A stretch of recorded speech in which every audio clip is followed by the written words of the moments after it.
Welcome, everyone, and thank you for being with us today. My name is Ashley Little, and I'm the training coordinator for Our Daily Bread CACFP. And I am excited to go through our annual training, Nourish and Flourish Healthy Futures with the CACFP. Throughout this session, we'll be walking through important CACFP information, reminders, and requirements to help support your program and maximize your reimbursement. Our goal today is to make sure that you feel confident in what's expected of you on the food program and aware of the resources available to support you. So we'll start by reviewing our sponsorship benefits. So these are resources and supports available to you when you participate in the CACFP through Our Daily Bread. When you choose to be sponsored by Our Daily Bread, you're not just submitting claims, you're gaining access to tools, guidance, and a full support system who is behind you every single step of the way. Some of those benefits include our educator portal, seasonal menus, Taking Root Together, the Link magazine, early educator podcast, and social media engagement. So we'll do kind of a deep dive into each of these real quick. So the educator portal is a tool designed to help you stay connected to Our Daily Bread. And it helps manage your CACFP responsibilities and paperwork kind of all in one place. So through the portal, you can complete, upload, and store your CACFP documents without the stress of faxing paperwork, tracking down email addresses, or trying to remember who requested what.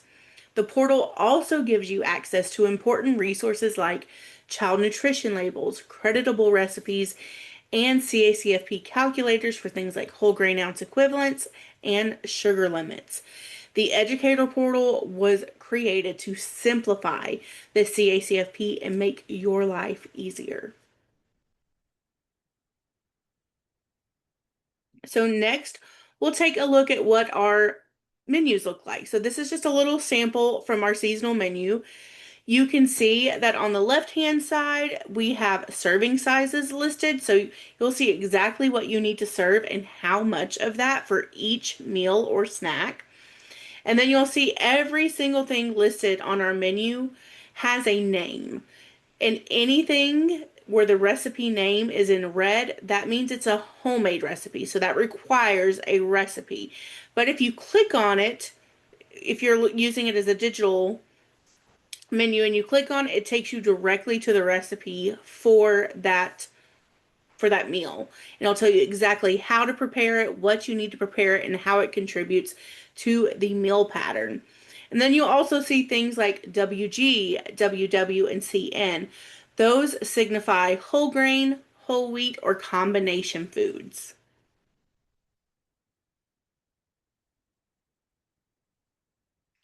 And then we have Taking Root Together.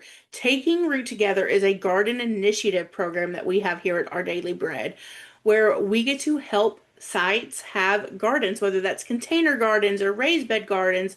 We have the privilege to be able to help with that sometimes. And what this does is it really encourages educators and children both to try new things. We all know that educators are used to just fixing what they're used to having. And children are more apt to try new things whenever they have a hand in the process. So planting these things and seeing them grow and helping pick them really promote that healthy eating for those fresh fruits and vegetables. We also have Grow It, Try It, Like It kits, and these are nutrition curriculum for preschoolers, and it is really, really neat to look at, and we just love giving these away. And then we have our Taking Root webinars. These webinars are based around preparing fresh fruits and vegetables and gardening as it pertains to fresh fruits and vegetables. We'll also have others throughout the year that maybe pertain to using that specifically in the CACFP and trying the new things. And we're really excited to be able to offer those to you guys.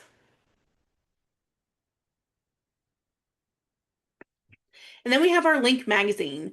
The Link magazine is a magazine that is full of tips about the CACFP, about policy updates, reminders, and just any additional fun events that may be going on. We also are fortunate enough to have partners who write articles for us in this. So this is meant for all educators, not just educators on the CACFP. There is something for everyone in the ECE field in this magazine. And we would really love it if you check it out. It's a digital magazine, so you can just click or scan that QR code and it'll take you right to our latest issue.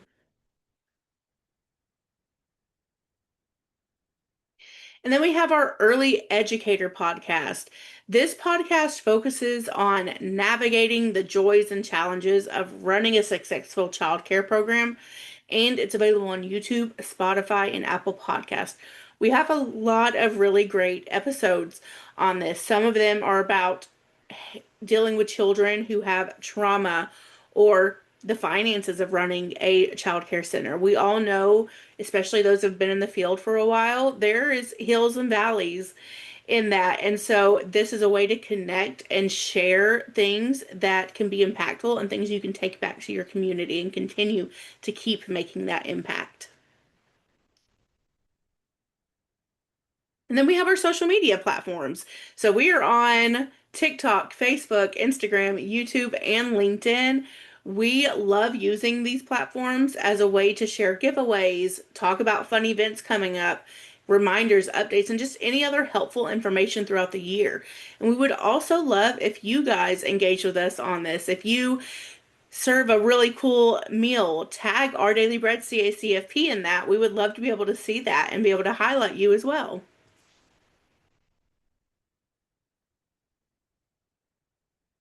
And then, so we'll now jump into the training topics of the day. So we're going to be covering what I like to call the CACFP A to Z. So it's all about reimbursement, claims, record keeping, civil rights, monitoring reviews, receipts, enrollment forms, milk, meal patterns, grains and sugars. All of those things we'll be covering today because they play such an important and vital role in CACFP compliance, and most of these things have a hand in your reimbursement. So we will start with our fiscal rates for the 2026, our reimbursement rates, sorry, our reimbursement rates for the fiscal year 2026. For centers, reimbursement is based on free, reduced, and paid categories, and it varies by meal type, including breakfast, lunch, or supper, and snack. And then for homes, reimbursement is based on a tier 1 and tier 2 rate and also varies by meal type. These rates are paid per child, per meal or snack, which is why accurate records are and complete documentation are so important throughout the month. Now we'll walk through on-time claim submissions. So submitting your claim early allows your case manager time to review your claim and assist with any corrections. Claims that are turned in close to the deadline are often sent to state as is without the opportunity to fix simple errors. We definitely encourage educators to submit their claim by the first of each month to help give your case manager just ample time to really review your claim and make sure you're getting the maximum reimbursement from it. You can even submit as soon as your last meal on the last day of the month. So as soon as that menu and attendance for snack or evening snack or dinner, whatever your last meal is on that last day of the month, you can submit as soon as that information is input. And just remember to be processed as an on-time claim, you must submit no later than midnight on the 5th of each month. If the 5th falls on a Saturday or Sunday, your claim is due by noon on the Friday before.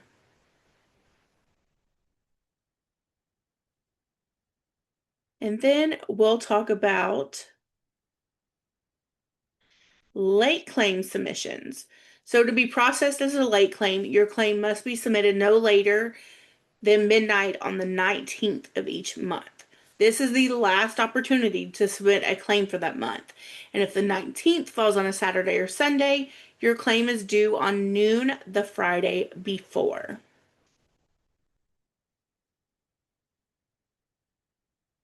And now we'll talk about accurate meal counting. So we'll start with centers. Centers attendance has to be recorded at the point of service. whether that's using AMC sheets or Kid Care. And point of service just means you're marking which children are present at the time the meal is being served. And then for homes, attendance must be recorded daily using AMC sheets or Kid Care. So homes can wait until the end of the day to input that data or log that data on their papers. Just some tips. If you're able to, delegate that attendance tracking to your cook or a lead or assistant teacher and input that attendance into Kid Care daily or weekly to avoid errors or missed meals. It's so easy to accidentally miss maybe putting a snack attendance in or accidentally miss putting a snack meal in, and that can show up on your claim as just missed money. And we want to make sure, again, we're maximizing that reimbursement. So when you're putting that attendance into Kid Care daily or weekly, it just gives you more time to double check that and make sure you're not trying to input so much data or so much information in at one time at the end of the month. And we just want to make sure that, again, you're getting the correct reimbursement, and it helps whenever you have field monitoring reviews as well, because they're going to be checking your attendance and meal counts. So now let's dive into record keeping, which is really essential to maintaining compliance and ensuring just smooth operations within our programs. So let's start by focusing on the types of records you need to have readily available. This includes enrollment forms, infant addendums, medical or parent statements, attendance and meal counts, and then for centers, you also need to have your receipts. A key thing to remember is documents must be kept on file for 3 years plus the current fiscal year. So if we're going to use today's date, we'll just say June 2026. That is in the fiscal year 2026. So we're going to need all the documents from October 2022 all the way up to what we have now in order to be compliant with that. And we always recommend that you keep copies of these on site.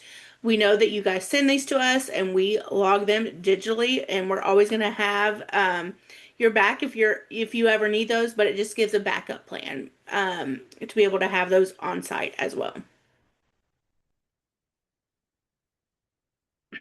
And now we'll talk about civil rights in the child and adult care food program. So the purpose here really is simple but significant. Ensuring equal access and treatment for everyone involved, regardless of race, color, national origin, sex, age, or disability. This is fundamental to the integrity and the fairness of the CACFP. So in practice, this means offering the same meal choice to every child, addressing any language barriers by providing translated materials. And we offer a lot of translated materials. So if you ever need those, please just reach out to your field representative or case manager, and they would be more than happy to either send that to you or get with our team and see if we can create it if we don't have it. And we just want to make sure that we're respecting those diverse dietary needs. There's just no room for discrimination based on income, background, or ability. So key reminders are civil rights is a mandatory annual requirement for all CACFP staff, and it is essential to keep records of this training completion. And just remember, civil rights should also be given to all new staff who are onboarding into your program. So now let's talk about monitoring reviews. First, we'll talk about the posting. So for centers, you'll need weekly menu, individual infant menus, the building for the future, limited English and WIC tax comptroller posters, justice for all poster, and your license. For homes, you'll need your weekly menu, your individual infant menus, building for the future poster, limited English and WIC poster, and your license. So during your monitoring visit, your field rep will review Kid Care records or paper AMC sheets for the last 5 consecutive days of meal service. These attendance sheets must match your monthly claim for accuracy. If it does not match, there is a real possibility that meals may be disallowed. So if your attendance on your claim exceeds your attendance on that 5 day reconciliation, those meals will be disallowed. So we want accurate AMC records, and that just really protects your site from disallowances and maximizes your reimbursement. So we always say double check that attendance and meal counts daily if possible, weekly if you need to. Keep AMC sheets up to date and easy to access for your field rep, and just review your data and kid care before you're submitting your claim each month. So just some tips for having a successful review is make sure you're only serving meals during your approved time. If you need to change your meal time, please get with your case manager or field rep and they will be more than happy to assist you with that. Make sure your attendance and meal counts are accurate and readily available. Make sure the menu is posted, dated, and reflects the meal being served. And make sure the meals served are creditable and match your menu. Make sure that all of your postings are visible and that any allergies are documented with the parent or doctor's note and that you're within your license capacity. They'll also look for food safety things like refrigerator temp. It needs to be between 32 to 40 degrees Fahrenheit. Freezer temps need to be 0 degrees or below. And just make sure that your food is properly labeled, dated, and stored safely. For centers, we also are going to be checking those receipts, so make sure they're clear, dated, organized, and readily available. Make sure those time distribution sheets are current, signed, and on site. They'll be reviewing your milk and your total expenses to make sure that everything that you're receiving from the CACFP is getting put right back into the CACFP. And then for homes, just make sure you're serving more than just your own or residential children. We would love to see you guys conduct your own little mock reviews monthly to kind of help prepare you. So there are never any surprises. You're always prepared for exactly what they're going to be looking for and how you can prevent possible things happening, and you can just stay on top of it. And now we'll talk a little bit more about specifically receipts. So we always want to make sure that these are on file at your site or accessible at your site and available during reviews. Remember that they must be clear and readable. Handwritten totals or missing details could lead to disallowances, which we definitely want to avoid. And organizing receipts by the month and separating them from personal purchases or non-CACFP purchases is best practice.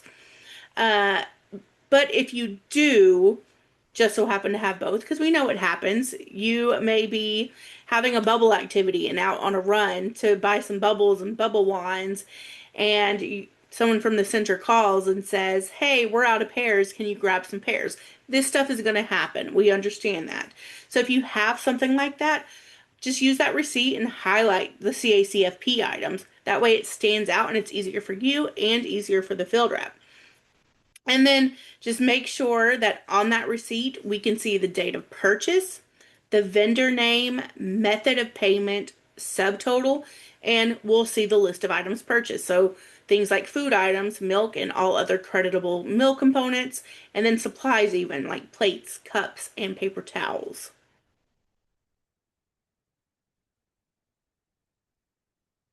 Now let's switch and talk about enrollment forms for homes. We're going to go through the required components that need to be on that enrollment form, and that would be the child's full name, their date of birth, the relationship to the provider. We see sometimes parents mark the relationship to them, so they mark their own children, and we want to make sure this is about the relationship to the provider. We're going to be looking for that parent and guardian name and contact information, the days and meals that the child will attend or be served, the parent signature and date. And just remember, this date is what activates the child and allows them to be claimed properly. And then if they're an infant, make sure they're filling out the infant formula and food options on there. And if they have any kind of special diet or allergy information, that is also listed on there. So let's explore what happens when an enrollment form is missing or out of date. So we're going to look at Josh's situation. He didn't have an enrollment form submitted, yet he was claimed for the entire month. Due to this oversight, every meal claimed for Josh will be disallowed. So if we take a look at tier one reimbursement rates, so we can see the maximum impact this could have, if Josh was served breakfast, lunch, and snack each day for those 20 days, the total loss of reimbursement would be $117. And you may have more than one child who is missing an enrollment form. So those numbers can stack and it adds up and it makes a real impact on your reimbursement. Now we'll switch and talk about enrollment forms for centers. Centers have a two-part process. So they have enrollment forms and income eligibility forms. We'll start with the enrollment forms, which are really similar to our homes. So we're still going to need child name, date of birth, days of attendance, hours, what meals they're going to be served, parent guardian information, and that signature and date. Again, this date is what activates the child, and that's when they can begin being claimed. And then our income eligibility portion, this is what lets us know whether they're going to be free, paid, or reduced. So in section one, they'll list all children in daycare. In section two, if they receive any kind of assistance, they will put in that 7 to 10 digit case number in step two. If not, they'll just move right on to step three. And then in step three, they'll list all household members not listed in step one, their income. If there is no income, put zero, their income frequency, and their household size. And this number must match the amount of household members they have listed. And then the last four of their social security number. And then the last step in step four, we're just going to get that information again, that printing the name, signing, dating, address, and contact information. So let's see the impact of what happens when we don't have a complete enrollment form for a center's child. So we're going to use Jane in this case, and we're going to say, again, Jane was claimed for meals throughout the entire month, but since her form was missing, all of those meals were disallowed. And we're going to use the free reimbursement rates for maximum impact. And we see that if Jane was claimed for all 20 meals, that is a loss of $166.40. And again, especially in a center, if you're a bigger center and you have 200 children, it's no thing to have maybe 10 children having a missing or expired enrollment form. And these numbers stack. So again, that adds up so quick and really affects your reimbursement. And now we'll talk more about the income eligibility side and why having that completely filled out and accurate is so crucial into your reimbursement and how it plays a part in that. So when a form is incomplete, such as missing the last four digits of the Social Security number, the child is automatically classified as paid incomplete. This means the child cannot be deemed correctly despite maybe meeting income criteria for free, and the form has to be sent back for correction. So we're going to consider Jane's situation where if we based it off of her income, she would be free. But because the last four of the social are missing, she now has to be deemed paid incomplete. So if we compare that free rate versus that paid rate for a 20-day claim period, for free, you would receive $166. For paid, you're only receiving $19. So you're missing out on $147. And again, if you have a center of 200 and you have 20 children who are paid incomplete because of a small missing part on that income eligibility, those numbers stack and really add up and they impact your reimbursement. Now we'll talk about the importance of having infant addendums on file.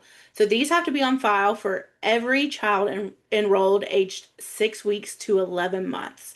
And what this does is it just lets us know what the parent's going to be providing and what the center or site is going to be providing. We always encourage centers and homes to have backup formula on site. You never know if a parent is going to run out, so you need to have backup formula on site. And then we also have the option on both the centers and homes where what we encourage parents to mark on these is for the parent to provide the breast milk and iron fortified infant formula. And then the center then will provide additional food when they're developmentally ready. When this option is marked, that means this form only has to be filled out one time. It doesn't have to be updated once they become developmentally ready if they're a younger infant. And for centers, this is a separate form. We have an infant addendum form. For homes, this is included on the enrollment form. So we just need to be double checking and making sure whether it's the infant addendum form or included on the enrollment form that all parts of that are filled out and accurate and correct and we're following what it says. So now we'll take a look at infant parent provided components. So for anyone in the CACFP, parents can provide one component per meal or snack. And what does that look like for infants? So for our 0 to 5 month olds, their only requirement is breast milk or iron fortified infant formula. So if a parent brings in either that breast milk or formula, then the educator does not have to provide anything else. All the components are met, there's nothing extra needed. However, once they become developmentally ready, or 6 to 11 months, if a parent brings in that breast milk or iron fortified formula, then the educator has to provide all those other solid food components. If the parent brings in a solid food component, whether that's pureed meat or fruit or vegetable, then the educator has to provide the iron fortified infant formula plus any other solid food components. Now let's take a look at the infant meal pattern. So again, for 0 to 5 month olds, for both breakfast, lunch, dinner, and snack, they're just going to be receiving their breast milk or iron fortified infant formula. For our 6 to 11 month olds, or for when they're developmentally ready, they'll start receiving breakfast, lunch, and dinner. They'll have breast milk or iron fortified infant formula, plus a meat or meat alternate or infant cereal, and then a vegetable or fruit. And then for snack, they'll receive breast milk or iron fortified infant formula, a grain, and a vegetable or fruit. So just some key reminders about infants. Infants are fed on demand. This means we listen to their cues and respond to their needs, not the rigid schedules. And it's perfectly okay to serve less than the required serving size and offer more later based on their appetite at that time. Parents have the option to supply either breast milk or iron fortified infant formula, and breastfeeding on site is credible, which is a wonderful way to support breastfeeding families. Each infant should have their own individualized menu to accommodate their unique needs and developmental stage. And keep in mind, again, parents can provide one component per meal, which is a great way to involve them in their child's nutrition, especially since this is a big transition. Their babies are now transitioning to different food. And so allowing them that can sometimes help ease their mind a little bit and encourage them if they are actually ready to start trying those new things. Remember that infants should never be served juice and that solid food should only be introduced once the infant is developmentally ready. And this can vary from child to child, so it's really important to watch for those readiness cues. And now we'll take a look at the 1 to 12-year-old and adults. So we'll start with breakfast. For breakfast, we have fluid milk, and then you can choose between 100% juice or fruit or vegetable, and then a grain or meat alternate. Just remember that a meat or meat alternate can only replace the grain up to 3 times a week for breakfast. And then for lunch or dinner, we have fluid milk, a meat or meat alternate, a vegetable, a fruit or a second vegetable, and grain. So you can absolutely serve a fruit or vegetable or a vegetable and a second vegetable.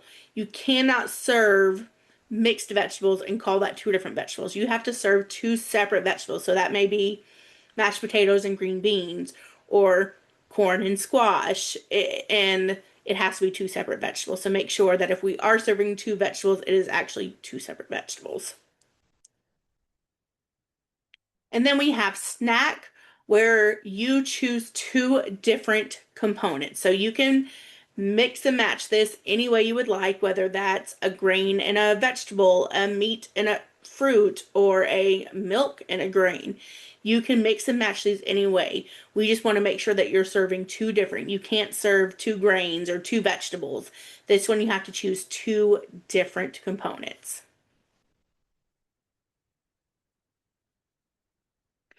And then just some key points when thinking about serving those 1 to 12-year-olds and adults. Just remember that at least one grain a day must be whole grain. And then juice is limited to once per day. There are sugar limits in our yogurt and cereal.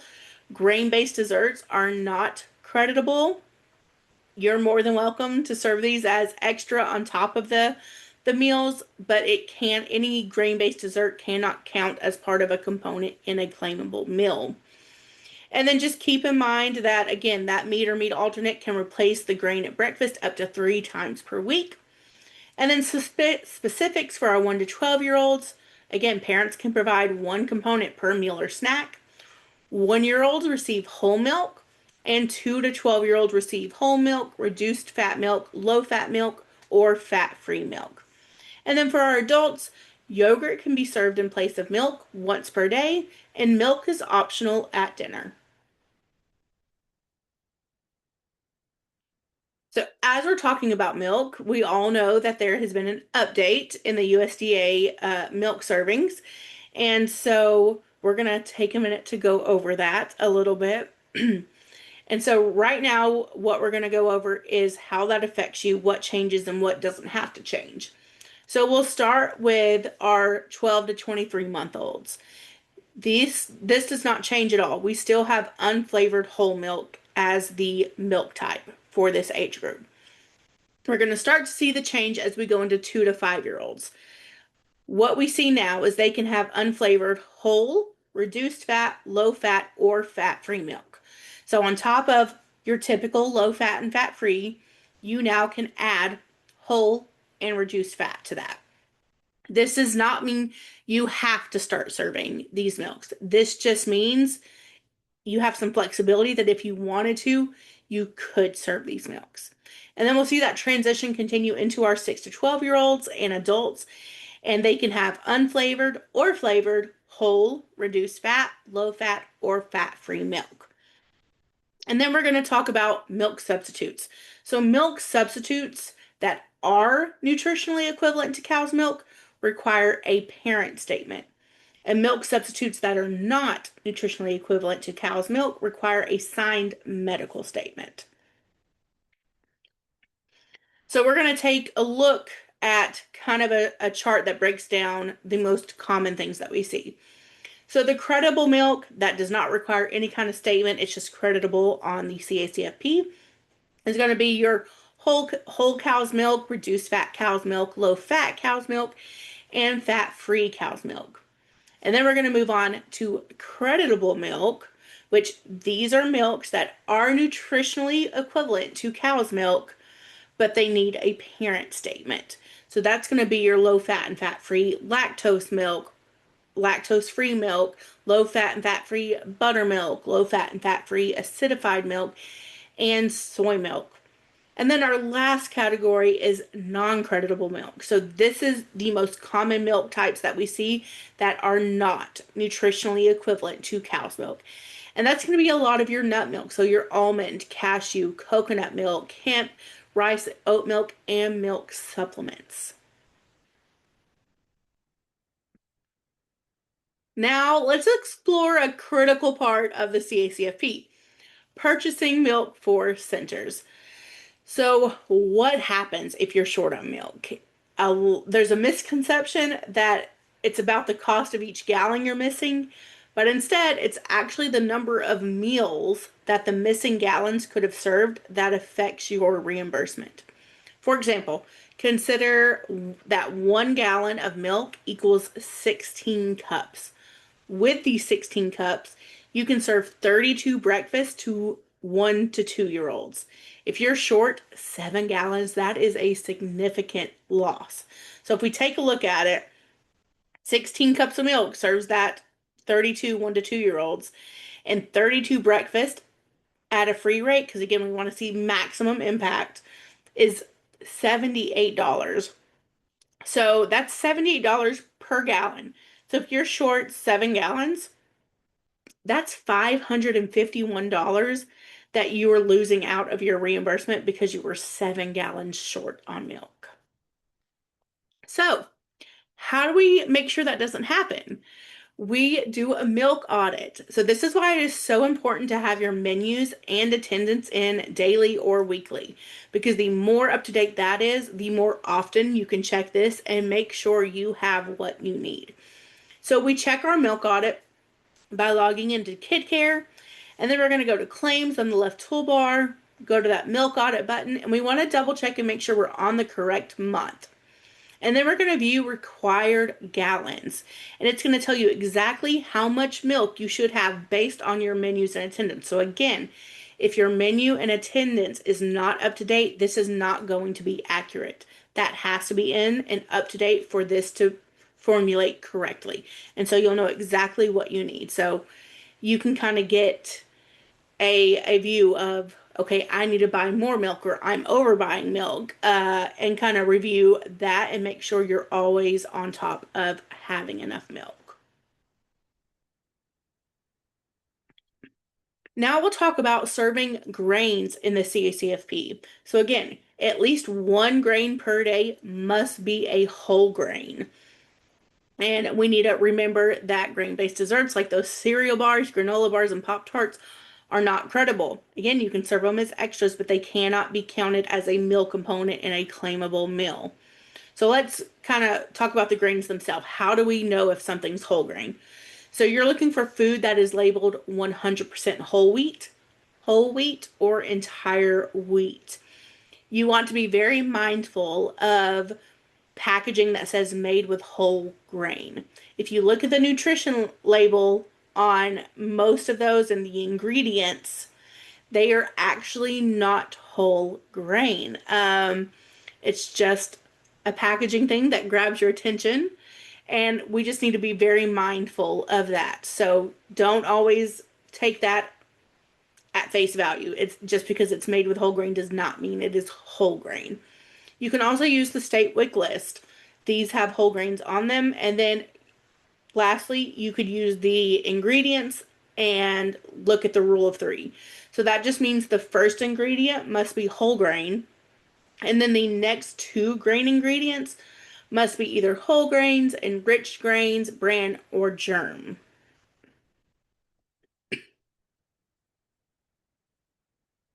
And now we'll talk about sugar limits in the CACFP. So the sugar limits were updated in October of 2025. So breakfast cereals can have no more than 6 grams of added sugar per dry ounce, and yogurts need to stay below 12 grams of added sugar per 6 ounce. Per 6 ounces. So no more than 12 grams of added sugar per 6 ounces. And just know that on our educator portal, we have a phenomenal tool that will tell you exactly whether a cereal or yogurt is creditable. You can use what you're currently using and look at that nutrition label. You can get on the internet and search different types of cereals and yogurt so you can plan ahead and say, is this credible or not? You just need that nutrition facts label. You'll plug a couple of numbers in, and the calculator will tell you creditable or not creditable. It truly is such a helpful tool that is available to you on the educator portal. Now we'll talk about recipes in the CACP. So all homemade combination foods must have a creditable CACFP recipe on file. Excuse me. A homemade combination food is any dish prepared on site that includes two or more meal components served together as one item. For example, you'll see macaroni and cheese. That's probably the most common one. You have your grain for your pasta and your cheese for your meat alternate. The reason a recipe is required is because we need to know in each serving of that macaroni and cheese how much pasta are these children getting and how much grain are they getting and how much meat alternate are they getting. We need to make sure that they're getting enough to meet both components and serving size requirements.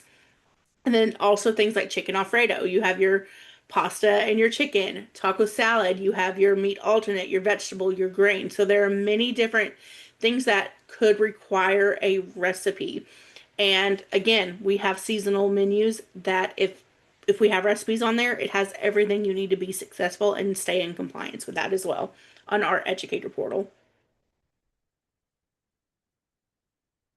And to kind of go along with that a little bit, it's combination foods. So recipes are for homemade combination foods, and child nutrition labels are for prepackaged combination foods. So we'll see these a lot. They'll come on food truck boxes. So if you're ordering from a food truck, you're going to see these on boxes if there is one for that product. You're not going to see these if you're shopping in store at places. But we'll go over what to do if that's the case as well. But this does the same thing. Just like a recipe tells you how much of each component is in a serving, the child nutrition label is going to tell you how much of each thing is creditable in that serving. How does it count towards the meal pattern? And so we see these a lot with chicken nuggets. So chicken nuggets has your grain, your breading, and your meat, your chicken. Pizza, you have your crust for your grain and your cheese or pepperoni for your meat or meat alternate. So we need to know how much we need to serve to meet those components for each age group. And so a CN label tells us exactly that. And it's also required for any food item that's not 100% single ingredient item. So your deli meat, it's not just turkey, it's turkey, broth, cornstarch, and there's a lot of other ingredients in there if you read the label. Cheese sauce, it's not just cheese, it's milk, it's flour. So we need to know exactly how much to serve to meet that component. And then if a CN label is not available, you must have a product formulation statement. And this comes into play a lot more with the in-store items. You would reach out to the manufacturer and they may or may not provide you with one, but you have to have, if you're serving these foods, you either have to have a product formulation statement or a CN label. The great thing is, if you need one, you can go to our educator portal and we have a very extensive CN label library on there. So you'll have access to everything that we have. This allows you to find one, so you can search pizza or you can search chicken nuggets or you can search by brand, and it's going to tell you exactly if it's creditable or not. And if it is creditable, it's going to tell you exactly how much you need to serve to each age group. And then it also allows you to print, like download and print any of those CN labels or product formulation statements. And then a last case though, if it's not on there, please reach out to your field representative or your case manager, and they will be more than happy to assist you with that. And then lastly, we are so thrilled to announce that our Child Care and Development Conference is coming back. This is our first one since COVID. So we are just so excited to invite you all to be a part of that. This conference is going to be for more than just CACFP educators. Anyone who is an educator can attend this conference. There's something there for them. We are going to have sessions about the CACFP. We're going to have sessions on administration and licensing. We're going to have sessions on in the classroom, so lesson planning, behavior management. We're going to have early literacy. There is something there for everyone. And right now, we are so excited to just invite you to that. It's going to be August 21st through 22nd at the Gaylord Opryland Hotel. And so you can make it a little family vacation. But we would love to see you there. Please scan that QR code and you will get all the information that you need to be able to come and join us at the Gaylord Opryland Hotel. But I thank you for joining me today. And after you watch this, there will be reflection questions you need to answer. So please make sure you answer those, and that will generate you a certificate. But I hope everyone truly has a wonderful day, And thank you again.